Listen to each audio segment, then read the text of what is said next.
Alright, good day to everybody. I'm doing a video on this 09 BMW R1200RT-P. This is the police version of the BMW motorcycle. So I'm going to go over the controls, the switches, and the display, that kind of stuff, some of the features on how to remove the seat. That way, anyone that has one of these, that purchases one, from a police agency after they're done with it, they know what all these things are on here. Okay, so to make this quick, we'll go from right to left. Alright, this is our throttle. We've got our brake. This little knob right here adjusts the brake. And then we've got our kill switch right here. See if this thing will focus. This is our start button. The kill switch has to be on the on position. And this, you push that down with the key, turn to the on position, and that will start the bike. This right here, actually I'll go over that in a second. Okay, right down here we've got our right turn signal, and then our switch right here to shut off the turn signals, the right and left turn signals, or your hazards. Right here, this is the option for the emergency lights. If you have emergency lights on here as a police officer, you'll push that down halfway, and that will activate the rear lights so that you can use the functionality of that. To use all the lights on here, you'd push that down all the way, and that will allow you to be able to turn on the lights all around the bike. So right here, these go along with this switch right here. This right here is for the rear. You'll push that down to activate the rear emergency lights, and then you'll push this down to activate the side lights and the bikes all the rest of the way around the vehicle, or the motorcycle. There's also an option over here for some more lights on this particular motorcycle. Okay, now up here, this right here is a blackout light for the motorcycle. So it cuts off your headlights, your brake lights, your turn signals, all that. It completely shuts those off so that when the bike's still running, those are not on, which is a nice feature to have whether you're a police officer or not. Right here, this is your heated hand grip option. This has got a high and a low setting, so you'll flip that down or flip that up in order to turn that on. You keep it in the middle to have it off. We have our heated seat option right here. This bike is not equipped with the heated seat. It is set up for it. So if your bike does not have the actual pad on the seat that has the coil inside of it that heats up, you can purchase the pad itself and that has that coil inside of it and put it on the bike, and on the engine there's a little quick connect plug. You'll just plug that in to it and then you'll be good to go. This will work and you'll have heated seats. This button right here, that is a speed lock control. So as a police officer, when you're following behind somebody and you want to lock in their speed, you'll push that in, and that will lock in the speed that you're going. So, on the display right here, I'll show you where that speed lock shows up on the display. So you'll push that button in, the speed lock button in, and right here, there's the small mile. There's the small mile per hour right here, and that will display the speed. And that's where your speed will lock in when you push that speed lock.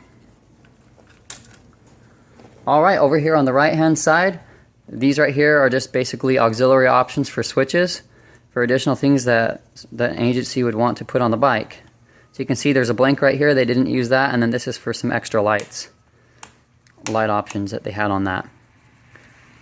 Okay, now right here, this is the adjustment. My camera is really struggling at focusing. Okay, this is the adjustment for the windscreen. You push down on it, that will make the windscreen go down. You push up, that will adjust the windscreen up so that when you're city driving or highway driving, you can adjust accordingly. This is your brights and your light switches. Flip it up to have your brights on, and you'll push that down, tap it to flash your lights. You've got your horn button right here, then right below that is your left-hand turn signal. Over here next to that, this is the button that would be used for the siren and the loud horn on this bike. You could push that in, and that would cycle through the different options that you have with the siren. We've got our clutch right here and an adjustment knob for that clutch, which is kind of nice. And then we have a regular traditional 12-volt auxiliary port, so you can plug in a GPS, phone charger, or whatever you want, which is very nice to have. And then there's, on this left side, there's BMW's 12-volt auxiliary port option for their accessories that you can put on the bike. This bike also does have speakers. However, there is nothing on this bike that uses those. You could add some like a radio or whatever to this bike and use those. However, that's not equipped on this bike at the current time. So I'll go over the display with you now. When you first turn the bike on, these things will light up to let you know that, okay, those lights actually work. And then they will shut off. So that's the tire pressure. This right here is the ABS brakes. It'll let you know if there's a problem. This will flash and it will turn off. If your brakes are functioning properly, this will turn off when you put the bike into gear and you start going. That light will turn off. If it stays on and you have a problem with the ABS, it'll stay lit up and you'll know that you've got something going on with that. This green light right here lets you know that the bike's in neutral. And then down over here, we've got some other lights. This one is for, I don't remember if that's the oil pressure, or the temperature light. I don't remember. Anyway, then you've got your turn signals that will pop up right here as well. So when you do start the bike, on the display right here, I'll be going over that now. So I'll start the bike, the battery light will come on, and also for a quick second, the check engine light should come on. Well, here, let me turn the key off and back on. I just started this bike, so it may not do that, but it will. Right here, the check engine light will flash really quick right when you turn it on. There we go, you saw that? Okay. So this bike does have a computer in it. If you have problems with your engine, it will throw a check engine light just like any other car does, and they can plug it into a computer and kind of have a better idea of what's going on. So right over here, this is our, I'm going to turn this key off, let it reset itself, and then I'll turn it back on. Well, okay, it's not going to do it. But anyway, see if it will do it once I turn the bike on. There we go. Okay, so as you can see, it will display the fuel level right over here, and this is the temperature of the bike. That'll let you know how hot it is. It should be within like this range area right here. It typically stands like right around here when you're going, and it's like 90 degrees outside. So right here we have our position of the transmission. It's in neutral right now, so it has an N, and it'll go 1, 2, 3, 4, 5, 6, depending upon what gear you're in. We have our mile per hour readout right here. Like I showed you before, this is the speed lock option that will lock in that speed right there, and then we have the amount of miles that are on this bike. There's a button over here to the left. You push that in to cycle through the different options that this screen has. You push it in once, this right here will show you the pressure that you have in your tires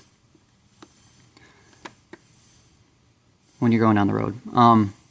Your trip 1, so that you can set that to clock your miles or whatever, and then in order to reset that, if there's numbers displayed, you would hold this button down. Just keep it held down and it'll reset that. You have trip 2 as well, and then back to your however many miles are on the bike. Got your clock down here, you'll hold this button down as well to access that clock to change the time on there. Also, a service light will come on right here when you need an oil change. You can have that adjusted at the factory to come on like every 3,000 miles or every 5,000 miles, depending upon what you want the intervals to be for your oil changes. They forgot to reset that when they did the oil change on this. Oops for them. But I did just have an oil change done on this. They just forgot to reset that. But yeah, so when you get an oil change done, have them reset that so that it will come on and say, and let you know, hey, I need to get my oil changed again. So yeah. Okay, over here we've got our speedometer, an additional speedometer. So this is two of them. You got your traditional and then your digital readout, and then our tachometer that lets you know the RPMs of the engine. All right, so on to a couple other things. This key right here unlocks this compartment. Over here you can stash stuff in there. It also has some fuses and stuff right in there. We've got the key. This is a locking fuel tank. Put your key in there and turn it to open that up. And then we have our, that's where you add the oil to the engine. And then right under here, bottom of the engine, bottom, but up under here, there's the front tire. You can see, you look right up under here, and you can see the oil level of the bike. There's that window right in there. I don't know if you can see it very well, but it's right there, center of the screen. That's to check the oil level in your bike. This bike does have a center stand and it also has a side stand, which is a nice feature. Especially if you're going to change tires and all that kind of stuff, do some work on the bike. It's really nice to have that on there. We've got our side bags, got our left and our right. They lock. If it's unlocked, you have to use this lever. You pull up on that and that will open the side bag. For this storage compartment right here, you have to use the key to open it. So, yeah. Now, to remove the seat on this bike, you will open this side bag right there. You have to open the lid. Then each side has one of these pieces right here. Okay, to remove the seat, you'll have to reach your fingers up under there, curl them up under, and there's a little metal lever. You push up on that, then you kind of shake that, and you pull this out. That will come out on this side. You'll have to lift this up, do the same thing on that side, reach your hand under, tuck your fingers up, push up on that, and then pull it out. And then the seat will come right off. Then under there you have a battery, right about in this area. You got your brake fluid level, or not your brake fluid level, where you fill the brake fluid up, right over in this section. And then in this area right here, you have an adjustment for the suspension on this bike to stiffen it or make it softer. Anything else that I'm missing on this? I don't believe so. You know, that's primarily it for this. You got your brake right here, your rear brake, and then of course your shift lever over here for your transmission. But aside from that, you know, those are the main things that you would want to know about this bike. If you got any other questions, let me know. I'll do my best that I can to answer them. But I hope that this is a good overview of the police version of this bike for you guys that end up purchasing one of these from a police agency after they're done using it. So, or even if you are a part of a police agency and you have some of these options, it may assist you. All right, well, this is Tyson. You guys take care. Have a great day. Please like this video, subscribe, and share it if it is beneficial to someone. Thank you.